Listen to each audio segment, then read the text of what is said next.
Well, here we are again. Another year reviewing horrible episodes. Man, that has been a hard year for me. Anyways, if you didn't watch last year's list, here are the rules. The only rule is that it has to be an episode that I reviewed last year. Anyways, let's suffer through these episodes one more time.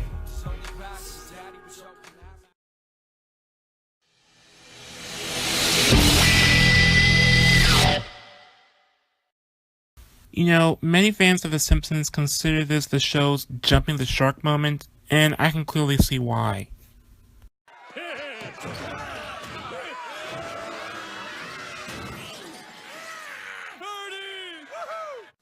They literally combined 3 random plots that could have been episodes on their own and put them all together, and they barely have any connection to each other, along with the whole plot itself being contrived as hell.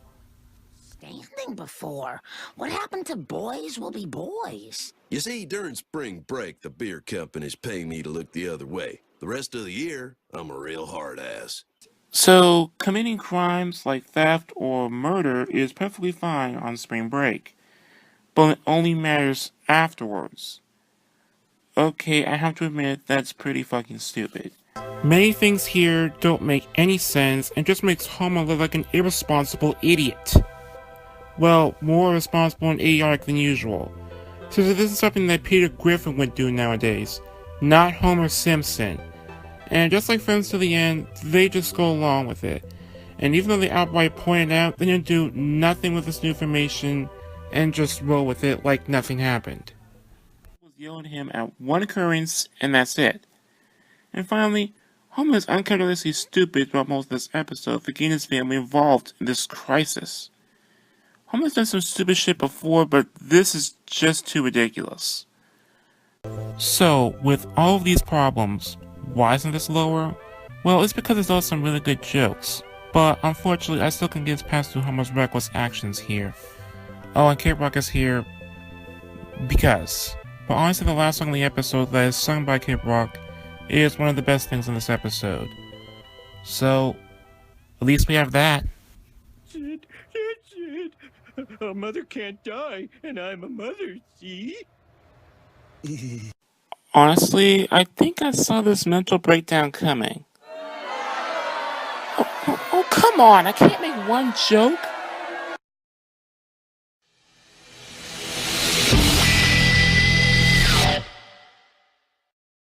Yeah, I know the songs here are really great to listen to, and the animation looks brilliant. But here's the problem. The rest of the episode itself is just nothing but lackluster. Hit the jets and watch us blast off. There's something going on beneath the water.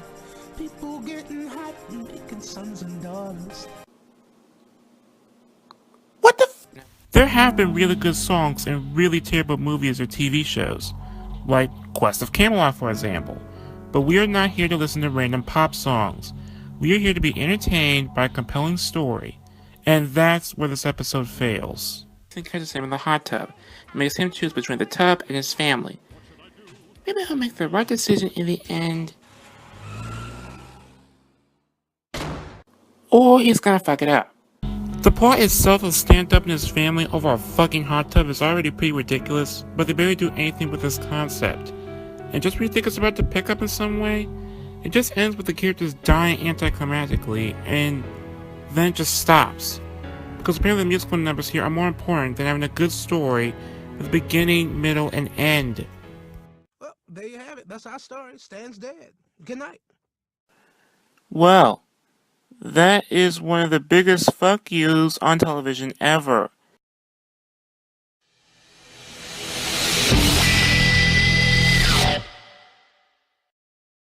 You know, it's really sad where I can't even tolerate the less bad episodes of SpongeBob now, because the only thing modern SpongeBob does well is annoying the fuck out of me. Well, at least it isn't raining.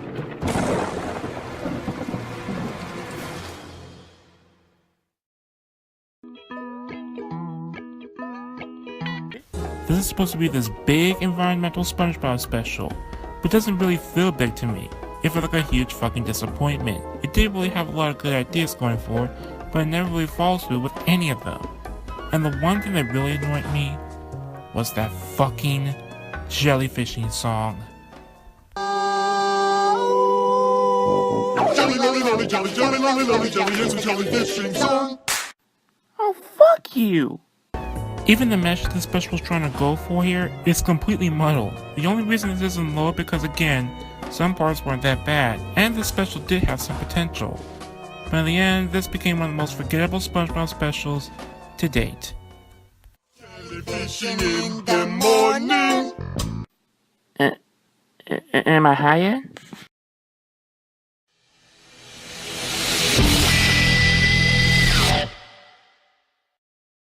I really did like King of the Hill growing up, but this episode bothered me back then, and it really bothers me now. Well, Bobby, it's better than wondering what if. Is anybody gonna fucking confront Bill about this at all? Anyone? It's his fault. No? Alright, fuck you too then. Bobby's transformation from his normal self to a depressed loser who's obsessed about Connie and their broken relationship is really forced here and unnatural. And it's really off-putting too and kinda creepy the more you think about it. But hey, they will give out any excuse for Bobby to walk around in his underwear. They sacrifice any sense of a logical story for a very brief Bobby Hill torture porn. And I have a strange feeling this is the only one I'm going to be doing. Just a little heads up for you guys.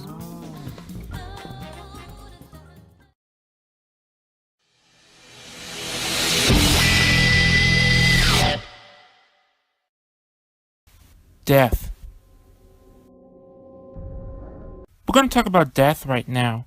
Death itself is a very serious topic and needs to be handled in a certain way. When you kill off a character for good on the show or talk about a character who is dead, you have to take on the topic as best as you can and treat it with a lot of respect. If you, however, treat death as a fucking joke and shit all over a really great character before brutally axing him off, this is going to be automatically fucking horrible. The Return of Chef is one of those episodes.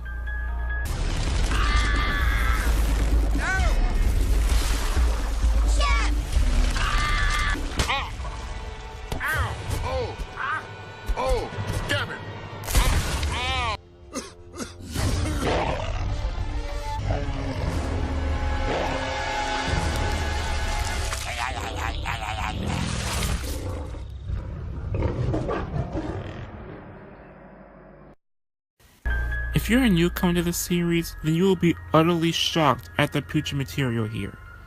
If you're a long-time fan of the show like me, you will be extremely pissed off on how they treat Chef's departure from the show. Stay here with me until you buy another house. Thank you, Jimbo. That's not Chef's real voice, isn't it? No shit! They turn a solid, wise character like Chef into a brainwashed pedophile. And they did this in a really lazy fashion by using his old voice clips. And Chef's death itself is so forced and disgusting that it might be worse than all of Kenny's deaths combined. And Matt and Trey outright blame the members of Scientology for making Hayes leave. Even though they were in the wrong, and it doesn't make this contrived horseshit any better. Traveled the world, loving many, many children, and he lived for eternity until he was hit by a train in 1892. You know, I'm way too smart to try to argue against this bullshit. Do you realize how retarded that sounds? Thank you, Kyle.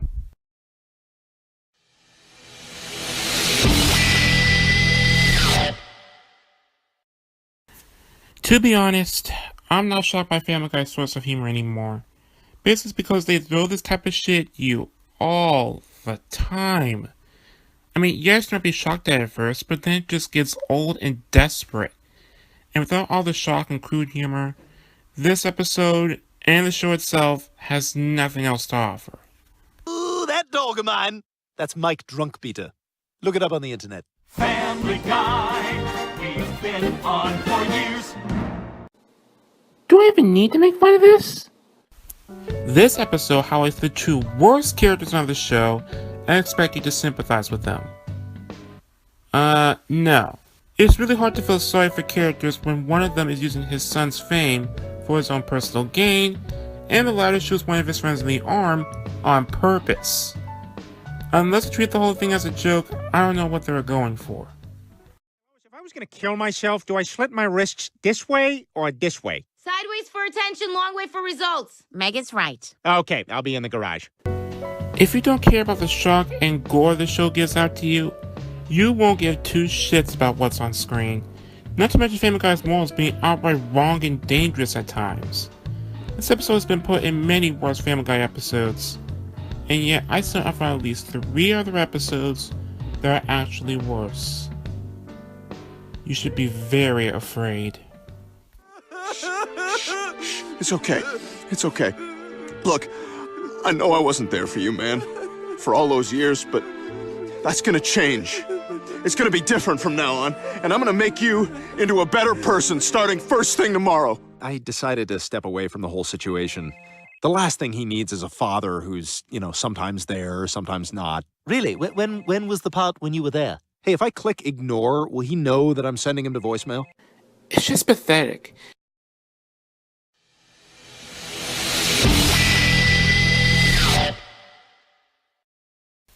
You guys remember how Mr. Enter said for Family Guy to drop all their cutaway jokes? Well, this episode right here proves that without the cutaway jokes, the only other source of entertainment they have to offer is more tasteless shock humor and nothing else. Oh, and just do me a favor and tell me when you're about to begin, because I don't want to be surprised. Moon River! Oh, my God, there it goes.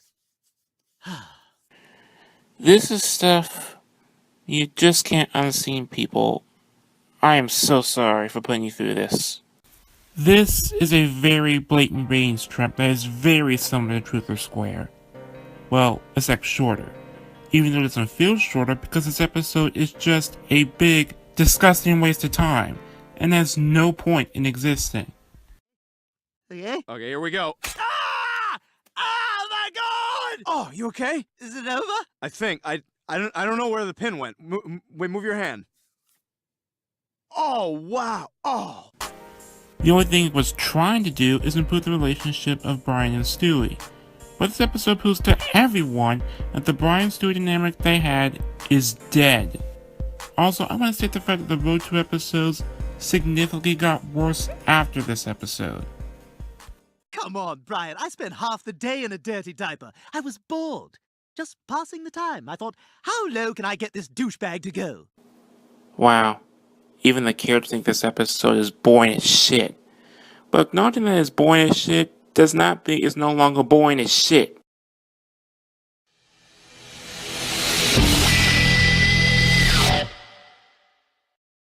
Now, maybe if this episode aired at least a decade earlier, it would have had more of a point to it. But if it did, it would have been even more offensive and possibly banned from the airwaves.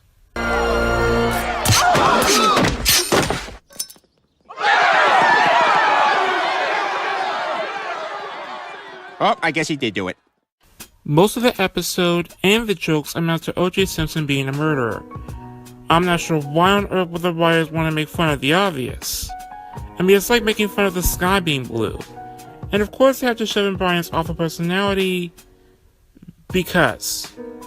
But the most infamous part was the Conway Twitty cutaway.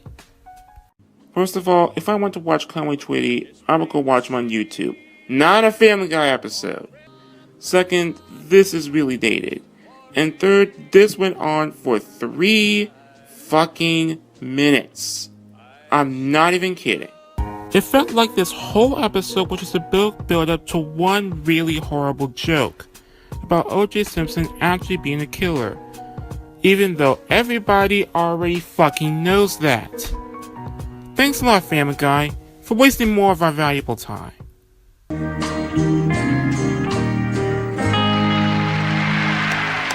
Terrific. Terrific. My God, they are literally trying to kill time.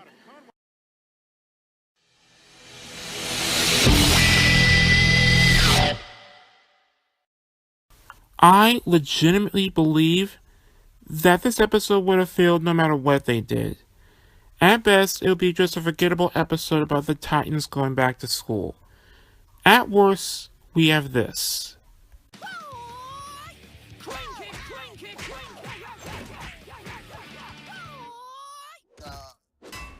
This is just 11 minutes of Robin being a straight up asshole. So there's nothing else here.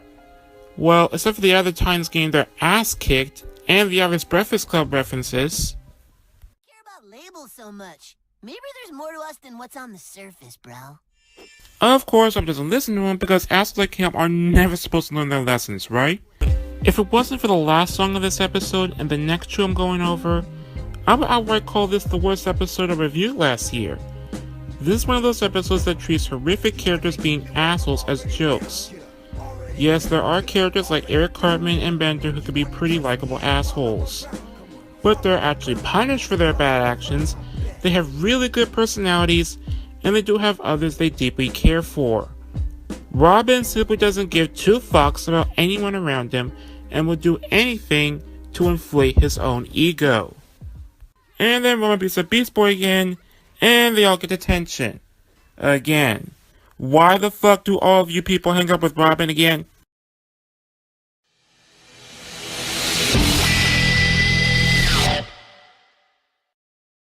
This episode literally cements the worst aspects of Family Guy into one single episode.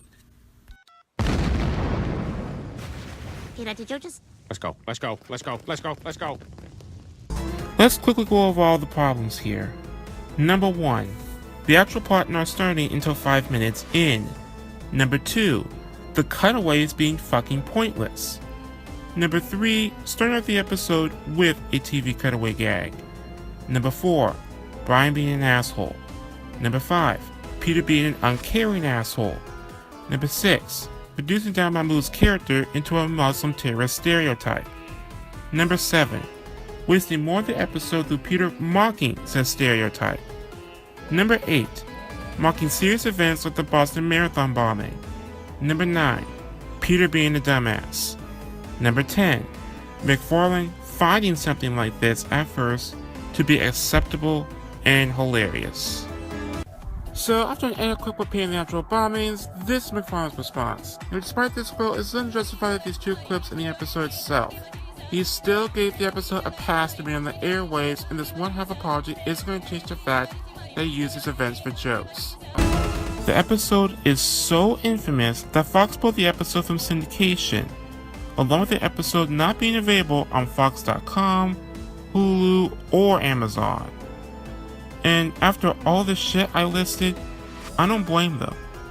This is a big example of Family Guy's lack of quality control, because episodes that involve Brian and Stewie herpes intentionally, and an episode dedicated to better representing domestic abuse, are still allowed to air as is to this day.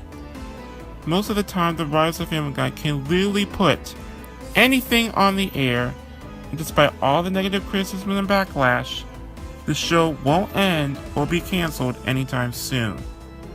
Yes, there are worse shows out there than Family Guy right now, but Family Guy is so abundant in its problems that make it so easy to tackle. No, the team I don't like is kicking it. Yes, the team I like is kicking it again. I will celebrate with finger cymbals. Hey, is that for real? For fuck's sake. You know, converting to another religion isn't like changing to another pair of clothes, you know. Now, before I get to number 1, here are a few dishonorable mentions that didn't quite make the list. And me, the memories are all in my mind. You want, why, we can't.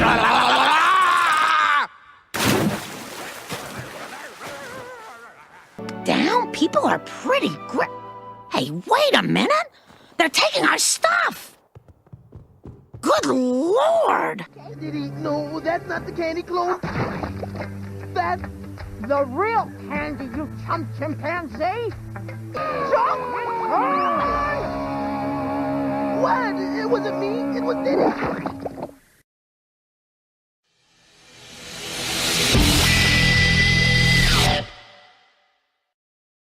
Now, in my opinion, I didn't like my review of this episode.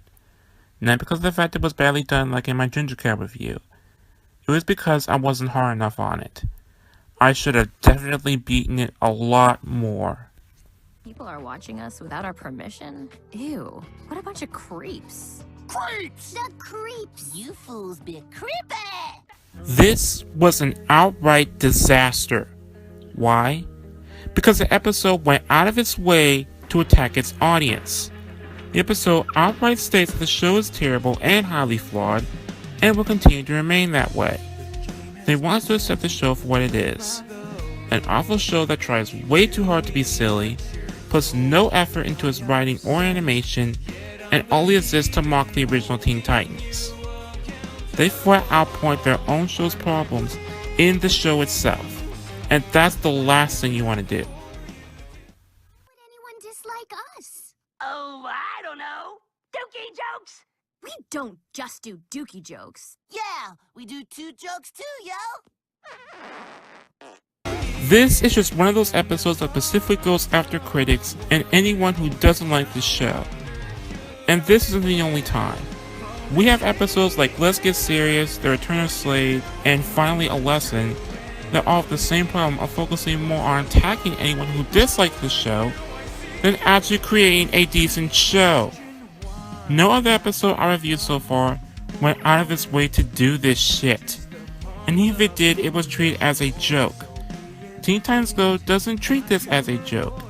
They want you to take this 100% seriously. Even without the forced messages in here, these episodes have nothing else to offer you. And they have the fucking nerve to call this your new favorite show. Also, it's really hard to ignore Teen Titans Go because they air marathons this show nearly every day for at least 3 to 4 hours or more. Almost as much as SpongeBob on Nickelodeon. But hey, it's our new favorite show, right? No. No, it's fucking not. And with all that, I think I'm done. The Fourth Wall is definitely the worst episode I reviewed in Season 3. So, another year has come and gone, and I can already see the episodes I'm going to review next season are going to be even worse. That's why I deserve a much needed break before I return to this. But don't worry, I'm still going to do the top 10 best and worst movies I reviewed last year, so yeah. Look forward to that. Anyways, welcome to 2017 everyone. You better start having flying cars soon.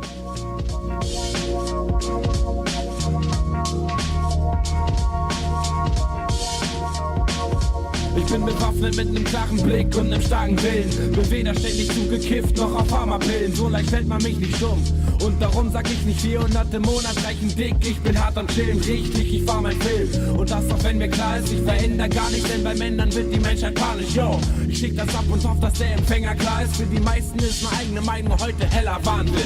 Sie lassen sich den Fraß schon gerne auftischen, denn man will den Job sichern und abends seine Frau ficken. Frag nicht nach den Baustücken. Dieses Erfolgsseller wird hässlich und das wollen wir lieber gar nicht weiter rausfinden. Panisch in den Rausch trinken. Das Bessere mit den Fressen und ficken. Beauty-Check, Bitch, du brauchst fettere Titten, ist ja okay. Doch fühl dich nicht zu sicher, denn am Ende rammt dir das System sein Messer in den Rücken.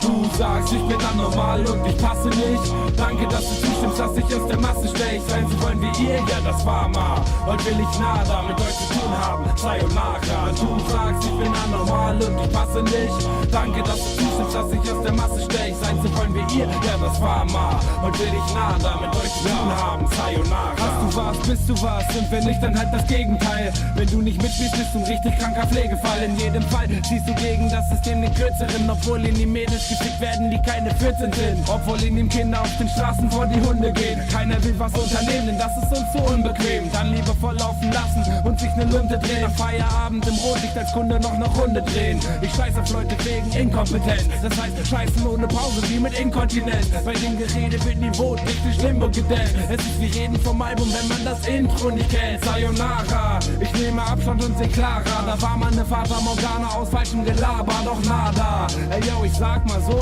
wenn ihr das sehen könnt, dann geht ihr schon freiwillig ins Nirvana. Du sagst, ich bin anormal und ich passe nicht. Danke, dass du zustimmst, dass ich aus der Masse stech. Sein zu wollen wie ihr, ja das war mal. Heute will ich nada mit euch zu tun haben. Sayonara. Du sagst, ich bin anormal und ich passe nicht. Danke, dass du